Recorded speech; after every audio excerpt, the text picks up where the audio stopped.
Welcome back to another episode of Rock Boys Football. Friday morning, Josh Heupel, the Tennessee Vols land what I think is a really big commitment coming out of the transfer portal as former Notre Dame offensive lineman Sam Pendleton committing to Tennessee. Now, look, there's going to be some people on the message boards. There's going to be some people on Twitter talking about Tennessee taking an offensive lineman that was benched in 2024 for Notre Dame. Number one, you kind of do some digging in terms of him, quote unquote, getting benched. There was a guy that came back from injury. But number two, and more importantly, look, there are different kind of transfer portal additions that you can make. You can go get a guy who's going into his 6th year of college football that has played a decent amount, but probably not getting much better as a football player and only has 1 year of eligibility remaining.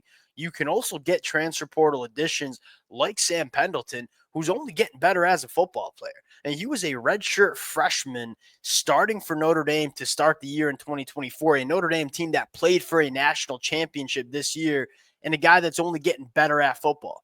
And so you look at some of the boxes that you're getting checked with Sam Pendleton. One, he clearly wants to go to Tennessee. This happened awfully quickly since Sam Pendleton hit the transfer portal. But just as importantly, you're getting a guy that, one, has proven starting experience at the Power 4 level for a team that played for national championship, and only a guy that's getting better as a football player going into his redshirt sophomore year. To me, this makes a lot of sense for Tennessee. And a guy that, one, he could certainly be a piece to the puzzle in the 2025 year, but also a guy that you can stash away and continue to let develop at one point or another. You know, Sam Pendleton's going to be starting for Tennessee on the offensive line, and I think he's going to be a damn good starter for the Tennessee Vols. Now, I want to get into a little bit of Sam Pendleton, a guy that I've actually watched a decent amount of. Before we get into it, as always, to the Tennessee fans, it's been a quiet transfer portal cycle for Tennessee. I think partially because this was a team that was playing in the college football playoffs, but more importantly, look, what Josh Heupel and Tennessee's doing on the recruiting trail, they're not one of those programs that needs to go out and add 15 to 20 transfer portal additions because they're building this roster the right way through the high school ranks. It's just kind of finding those small pieces to kind of fill in the cracks. Tennessee has been doing that. Appreciate you guys rocking with it.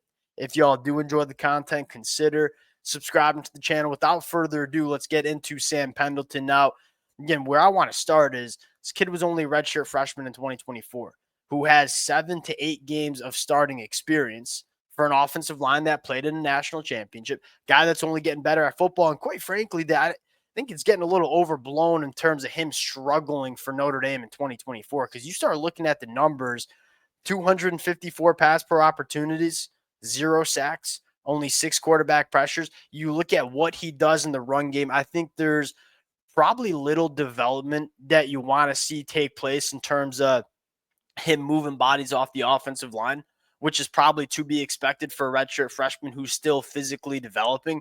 He's a good athlete. You talk about pulling to the play side.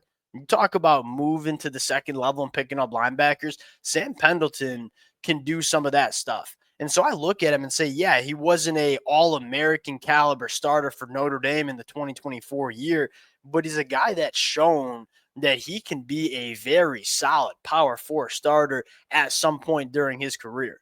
Now the conversation is it going to be immediately in 2025 or is it going to be somewhere down the road? I'm not really sure. You're probably going to see that shake out during spring practice and fall camp, but you're going to get this kid into spring practice. You're adding a guy that has starting experience and a guy that's getting better as a football player.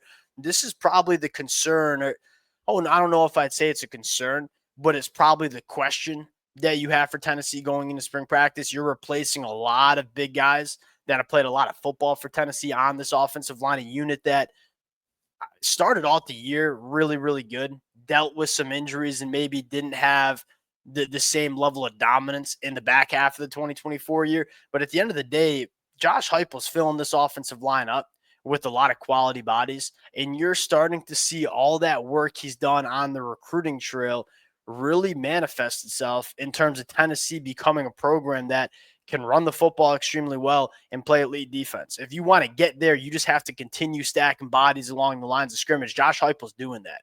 You look at what Tennessee's done in the transfer portal thus far This will be their fourth transfer portal commitment. Really hasn't been a team that's been all that aggressive. They went after Josh Thompson. And you kind of compare Sam Pendleton and Josh Thompson very. I think it was going to be they wanted Josh Thompson, who is going to be a guy that comes in with 1 year of eligibility remaining, might be a better football player as we speak than Sam Pendleton. But you look at Sam Pendleton and say there's a very real chance that Sam Pendleton becomes a better football player during his career at Tennessee. You're bringing Star Thomas from Duke, a guy that has played solid football and played a lot of football, not only at Duke, but also at the G5 level. You look at Amari Jefferson, a guy that Tennessee really liked in that 2024 class. And then you bring in Wendell Moe, to me, Wendell Moe is just a plug and play starter. We talked about him for a couple of different programs.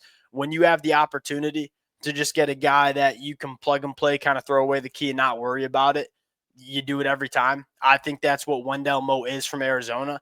You also have David Sanders coming in as a true freshman, who I very rarely bang the table for true freshmen to start, especially along the lines of scrimmage, especially in the SEC. David Sanders is a guy that I'm willing to make an exception for because that is a special caliber kid. Tennessee had some work to do on the offensive line, and it does appear that they're doing it.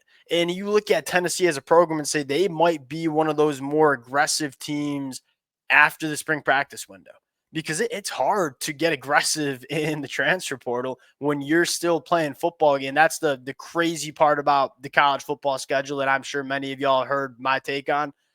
It's wild that you have teams that are playing in the college football playoffs, still prepping for games, and then are also expected to get their roster ready in the transfer portal going into 2025. Because Tennessee was in the playoffs, I wouldn't be surprised if they're one of those teams that gets more aggressive in the spring transfer portal window. I'm a Michigan fan. That's kind of what it looked like for Michigan last year. We obviously didn't do all that good of a job with it. That's what I would probably project. But at the end of the day, you're adding a guy that has starting experience, only getting better as a football player, 3 years of eligibility remaining. You take this all day. Really solid addition for Tennessee. We'll close it out there. Appreciate you guys rocking with it. If y'all do enjoy the content, consider subscribing to the channel. We'll talk to y'all later. Peace.